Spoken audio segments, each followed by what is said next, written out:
So I'm sure a lot of you have seen the Matt Armstrong video with the crashed 992.1 GT3RS, where it went into the Snoqualmie River and was completely submerged in the water. So he paid 130 grand for the car. It's going to be very interesting to see how this build ends up turning out. I have a lot of respect for Matt Armstrong. He makes a lot of really good content, but this one I think is going to be pretty tough. So if you guys want to follow me over here, we're going to talk a little bit about what each panel costs.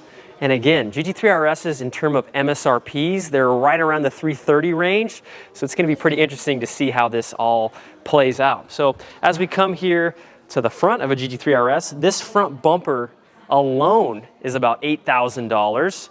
The hood, which on the car that he's trying to rebuild, 34 grand. So that's incredible how much that costs. These headlights are about $5,000 a piece. On his car, the door looks pretty good, but this rear fender, as he calls it, was Hulk smashed, and that is about $6,000 just for this panel.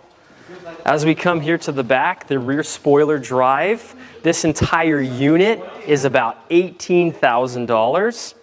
As we come here to the back, we got the rear bumper. This rear bumper is about $8,000 as well.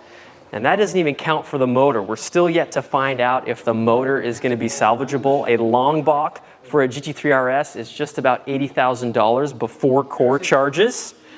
And that pretty much wraps up kind of going over the pricing of some of the panels. That rear diffuser down below the engine is about $5,000 as well. So we almost have $200,000 just in parts. So that'll take us total to pretty much the same MSRP as a GT3RS would be, which is pretty incredible. Now, if he can salvage that motor, he's going to save a significant amount of money, but I'm very curious to find out what happens. I'm going to put the total of all the parts that I just mentioned down at the bottom. What do you guys think is going to happen to Matt Armstrong's GT3RS build?